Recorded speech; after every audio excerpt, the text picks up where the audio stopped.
What's up, everybody? My name is Brad, and today I've got another short story review for you guys, and I'm going to be talking about A Terrible Vengeance by Nikolai Gogol. This is going to be more like my Rashomon video, more of a discussion than an actual review of the content. But I was invited to read this story by the guys from the Codex Cantina, and I'll put a link to their channel down in the description. Their video should be out right now as well, so be sure you go watch that and check that out.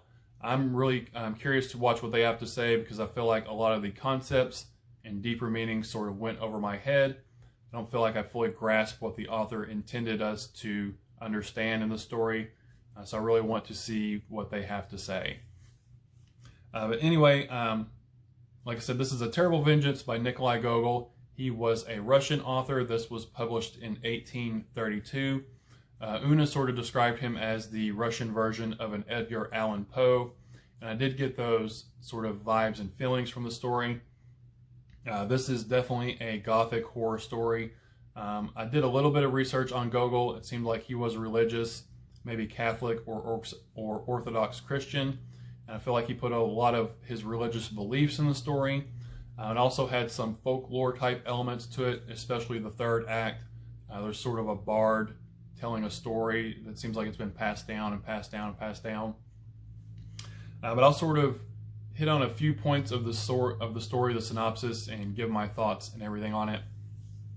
At the beginning of the story, we are at a Cossack wedding, and the Cossacks were an East Slavic speaking Orthodox Christian people. And I feel like those people were sort of the main point of the story. They're the protagonist, even though we have individual characters within that people. But we're at this wedding, and at one point there's these two gifts brought out, two religious icons, and that's an icon sort of like a religious type painting. And one of the Cossacks that was there, that was dancing, upon seeing these religious icons, sort of causes him to transform and show his true self. His eyes turned green, I believe his skin turned blue, he grew horns, and turned out that he was a sorcerer. And people seemed to recognize him, so it seems like he had been around. At least people knew who he was. He transforms, shows his true self, and then sort of disappears. Later in the story, the newlyweds are sort of traveling home via boat down the Napier River. I believe it's how it's pronounced. I believe the D at the beginning is silent.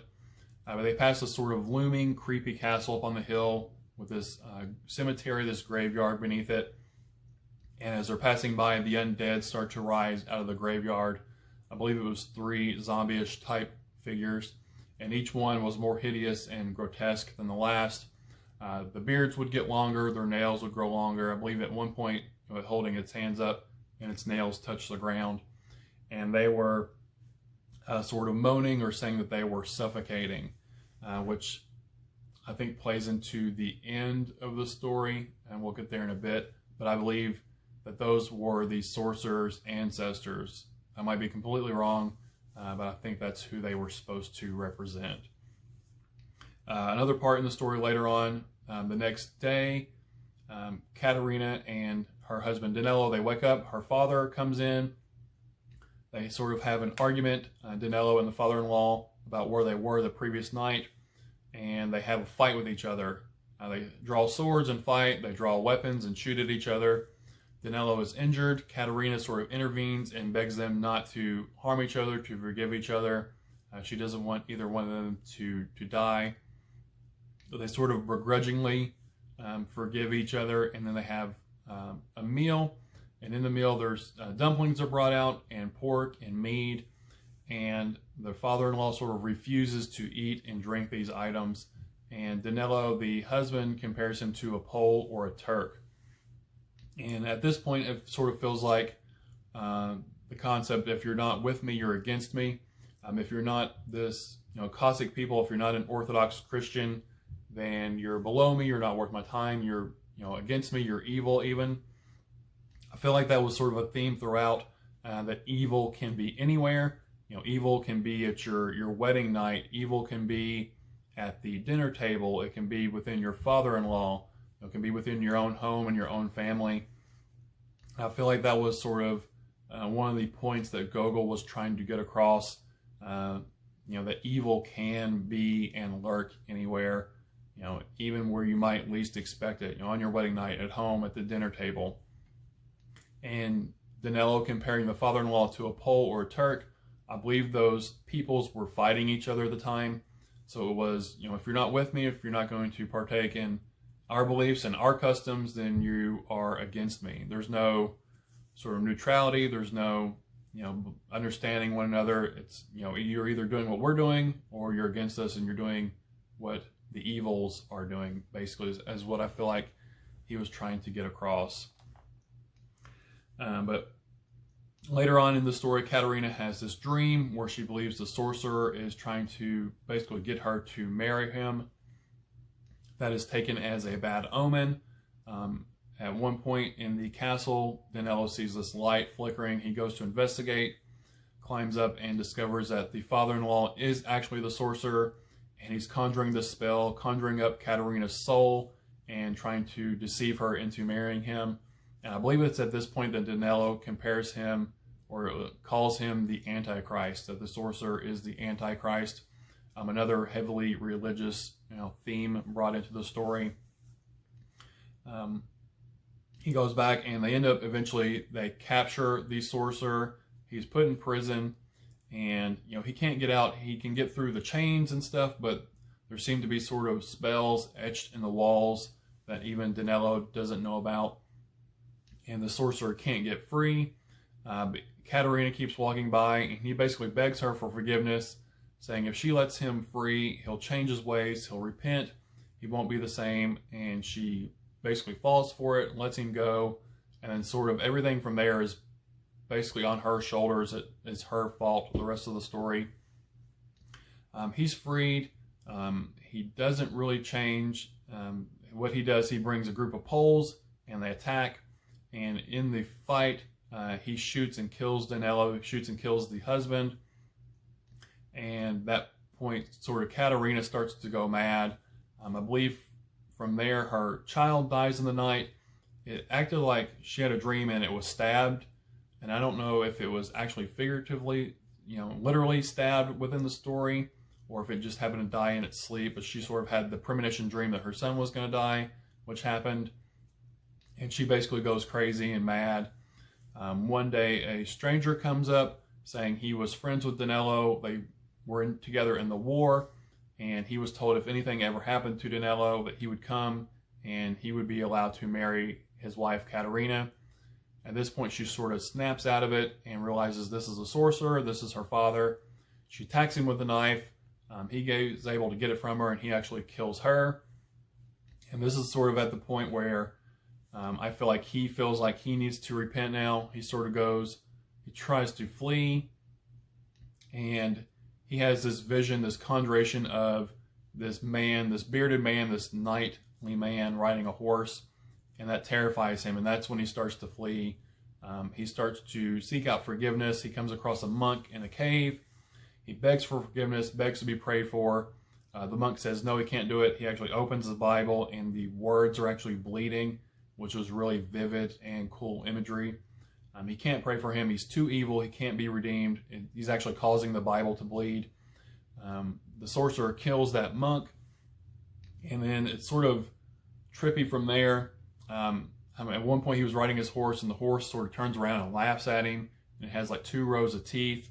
Whichever direction he goes isn't the right direction. He tries to turn around and get back to Kiev, and he just can't get there. He keeps getting farther and farther away, no matter which direction he goes. And then sort of the third act was really strange. At one point it seemed like the earth became flat, and you could see all these landmarks and stuff that you couldn't see before because the world is flat now. And this is sort of the folklorish part. We're in a town, and it's this, I don't remember the exact name they used, but it was basically like a bard was playing music, and he's telling this story that seemed like it's been told and told and told. But he tells the story of these 2 brothers, Petro and Ivan. They were sort of bounty hunters, and they got this basically bounty for the king, and it was a huge reward. They were going to pay these 2 whatever he would pay the whole army to find and hunt down this man. And whichever one found it, they would split the reward evenly between the brothers. So they go their separate ways, and I believe it is Ivan is the one that finds the bounty, brings it back to the king, gets rewarded. He splits it evenly with Petro, but Petro is still jealous of Ivan. Even though he got all the same rewards, he didn't get the sort of infamy and fame with the king. And this felt a lot like the story of Cain and Abel from the Bible. Petro and Ivan, they're sort of walking, or they're riding across a cliff, and Petro pushes Ivan deep into this chasm, kills him and his son. And then at one point it switches to where Ivan is talking to God, and God is saying, since you were betrayed by your brother, what punishment would you put upon your brother Petro? And he says something along the lines of, he would cast him down into this chasm to grow and grow and grow, but he would just gnaw and feast on his own self for all eternity. All of his descendants would suffer the same fate. They would be cast down into this chasm to basically gnaw and feast upon themselves, and never be able to escape. And that's sort of what this picture is over here. Petro's the huge sort of skeleton, and he's gnawing under the earth for all eternity. He can move and stuff, but he can't ever get out, and that causes earthquakes when he moves. And I believe the sorcerer and those undead zombies, that those were Petro's descendants, I believe. I might be way off base. But at the end, that knightly figure that was bearded and that the sorcerer saw in his vision, that is actually Ivan. He's sort of, Petro was banished basically to hell, and Ivan sort of is this roaming figure on earth. He can't ever go to heaven, he can't ever go to hell, he's sort of in limbo. And he eventually catches up to the sorcerer, lifts him up and kills him, and then throws him down into the chasm where he is devoured and gnawed upon by all of Petro's descendants for all eternity. And that's sort of the picture over here, like I said. So overall, I did enjoy the story, even though I feel like I didn't fully grasp everything. A lot of it, I think, went over my head. But it did have some very vivid scenes in here. The undead rising up. There's a scene talking about they're on the river, and the river's just angry and upset, and it's sort of thrashing and crashing the waves against the shore. I really liked that piece and other pieces throughout the story. If I had to rate it, I guess I'd give it probably 3 stars. I did like what I was able to understand. It was a very weird story, very oddly structured, I thought. That might just be Gogol's writing style. I'm not sure. I've never read anything by him before. But I felt like the structure was sort of strange.